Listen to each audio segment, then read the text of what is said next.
Ganga Goya. Ya, oi. Uneloto. Ganga Goya. Ya, oi. Uneloto.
Ganga Goya. Ya, oi. Uneloto.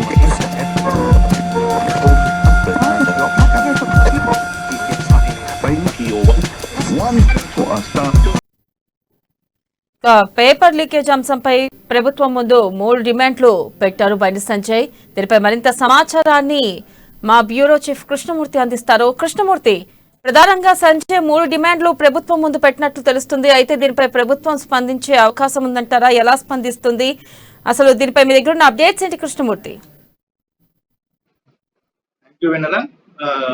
Bandi Sanjay jail నుంచి విడుదలైన అంశం కొంత ఘాటుగా ప్రభుత్వం పైన పోలీసు అంటే వరంగల్ సిపి రంగనాథ్ పైన కొంచెం ఘాటుగా వ్యాఖ్యలు చేశారు. వరంగల్ సిపి కావాలని ప్రభుత్వానికి లొంగి ప్రభుత్వ కనుసన్నల్లో మాట్లాడారు. ప్రభుత్వ కనుసన్నలో తన పైన కేసు చేశారని చెప్పారు.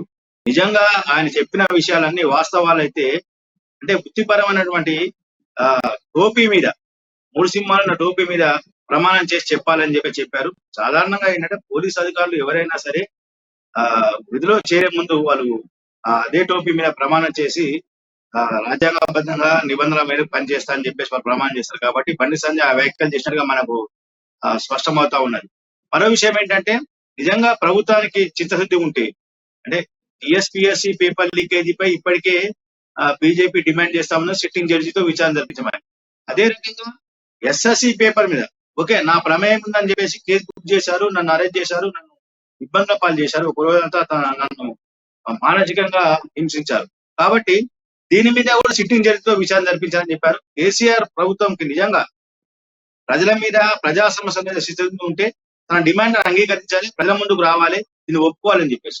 అదేవిధంగా బండి సంజయ్ అరెస్ట్ చేసిన రోజు ఏదైతే 4వ తారీఖున అరెస్ట్ చేశారో ఆ రోజు మంత్రులు, ఎమ్మెల్యేలు, అధికార పార్టీ నేతలు చేసినటువంటి ఆరోపణలన్నింటి మీద బండి సంజయ్ చాలా స్పష్టంగా క్లారిటీ ఇచ్చారు. తనను విమర్శించే వాళ్ళు ముందుగా వాళ్ళు ఏం చేస్తున్నారు, ఏం జరుగుతున్న విషయాన్ని ఆలోచించాలని చెప్పారు. మరొకన కేసీఆర్ ప్రభుత్వం చేసిన అరాచకం మీద పోరాటం చేసేందుకు టీఆర్ఎస్ నాయకులు కూడా బీజేపీతో కలిసి పోరాటం చేయండి అని పిలుపునిచ్చి కొంత సంచలన వ్యాఖ్యలు చేశారని చెప్పొచ్చు. ముఖ్యంగా చూస్తుంటే పార్లమెంట్ సభ్యుడికి కనీసం ఇవ్వాల్సినటువంటి కనీస ప్రోటోకాల్ కూడా వీళ్ళు పాటించలేదు పోలీసులు అనేది ఒక అధికార పార్టీకి తొత్తులుగా వ్యవహరించారని చెప్పి చాలా ఘాటైన విమర్శలు చేశారు. మా ఇంట్లో వచ్చినటువంటి పోలీసులు ఇంట్లో సామాన్లను చిందనవద్దు చేసి చాలా బీభత్సం సృష్టించారు, కుటుంబ సభ్యులను భయభ్రాంతులకు గురి చేశారని చెప్పి ఆరోపిస్తారు. దీని మీద లోక్సభ స్పీకర్ కు ఖచ్చితంగా ఫిర్యాదు చేస్తాం. దీంట్లో ఈ మొత్తం వ్యవహారంతో సంబంధం ఉన్నటువంటి తన ఇంటి పైన చేసి దౌర్జన్యం చేసిన వాళ్ళని కానీ అరెస్టు చేసిన వాళ్ళని తనను పోలీస్ స్టేషన్ చుట్టూ చింపిన వాళ్ళని మొత్తాన్ని అందరినీ కూడా ఖచ్చితంగా చర్యలు తీసుకునే విధంగా నేను పోరాటం చేస్తా. పార్లమెంట్ లోను దీని విషయంలో ప్రస్తావిస్తా. స్పీకర్ తో పాటు పార్లమెంట్ సెక్రటరియట్ లోను దీని మీద ఫిర్యాదు చేస్తానని చెప్పేసి బండి సంజయ్ వ్యాఖ్యలు చేశారు. మొత్తంగా చూస్తే బండి సంజయ్ విడుదల అనేది కొంత సంచలనం సృష్టించింది. రేపటి రోజు అంటే శనివారం ప్రధానమంత్రి నరేంద్ర మోడీ పర్యటన ఉన్న నేపథ్యంలో బండి సంజయ్ వస్తారా రారా, బహిరంగ సభలో పాల్గొంటారా లేదా అనే అంశంలో కొంత నిన్న రాత్రి వరకు కార్యకర్తలోను పార్టీలోను కొంత తీవ్రమైన చర్చ జరిగింది. ఈ చర్చను ఫుల్ స్టాప్ పెడుతూ నిన్న సాయంత్రం కోర్టు బెయిల్ మంజూరు చేయడము, ఈరోజు పొద్దున బెయిల్ పేపర్లు కోర్టుకు సమర్పించి బయటకు రావడం కూడా జరిగిపోయింది. రేపటి ఏర్పాట్ల విషయంలో బీజేపీ నాయకులు ప్రశ్నలు దృష్టి పెట్టే అవకాశం ఉన్నాయి. ఈ లోపలనే అంటే బండి సంజయ్ తోటి అమిత్ షా, నడ్డా వీళ్ళందరూ మాట్లాడే అవకాశం ఉన్నాయి. వీళ్ళందరూ మాట్లాడిన తర్వాత భవిష్యత్ కార్యాచరణ కూడా రేపు ప్రకటించే అవకాశం ఉన్నాయి. మోడీ బహిరంగ సభలోనే బీజేపీ రాష్ట్ర శాఖ భవిష్యత్ కార్యాచరణ ఎలా ఉండబోతుందనే విషయాన్ని కొంత స్పష్టత వచ్చే అవకాశం ఉంది. మనం చూస్తూ ఉంటే మొత్తంగా బీజేపీ విషయంలో బీఆర్ఎస్ రోజుకో పొరపాటు చేసి మనం చెప్పక తప్పదు. ఈ మొత్తం లీకేజీలో SSC paper leakage, Telugu paper మొదటి రోజు లీక్ అయింది. అక్కడ ఎవరినో వికారాబాద్ లో హెడ్ మాస్టర్ ఎవరినో పట్టుకొని అతన్ని బంద్ అయ్యా సమయంలో ఆయన పట్టుకొని ఆయన సస్పెన్షన్ చేశామని చెప్పారు. రెండో రోజు లీకేజ్ అయింది. రెండో రోజు లీకేజ్ విషయంలో సెన్ఫోలో హిందీ పేపర్ ను ఫోటో తీసి దాన్ని వాట్సాప్ గ్రూప్లలో పంపించారు అనేది. అసలు సెల్ ఫోన్ ఎందుకు పరీక్షా సెంటర్లకు ఎలా వెళ్ళింది? ఇది ప్రభుత్వ వైఫల్యం కాదా, ప్రభుత్వ నిఘా వ్యవస్థ లోపం కాదా అని చెప్పేసి బండి సంజయ్ ప్రశ్నించారు. దీని విషయంలో ఆలోచన చేయకుండా సంస్థాపరమైన వ్యవస్థాపరమైనటువంటి సంస్థాగతమైనటువంటి లోటుపాట్లను రాష్ట్ర ప్రభుత్వం ఆలోచన చేయకుండా దాన్ని సమీక్షించకుండా ప్రతి అంశాన్ని రాజకీయ పార్టీలకు తనకు వ్యతిరేకించే పార్టీలకు అంటగట్టేందుకు ప్రయత్నించడం అనేది చాలా తప్పు.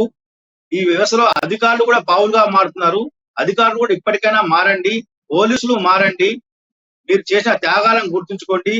ఎంతో మంది నక్సలైట్ల చేతుల్లో అమరులయ్యారు, వాళ్ళ త్యాగాలను గుర్తుంచుకోండి.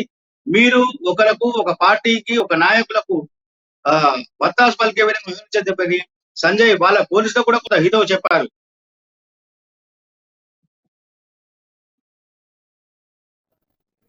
Right Krishnamurthy, thank you.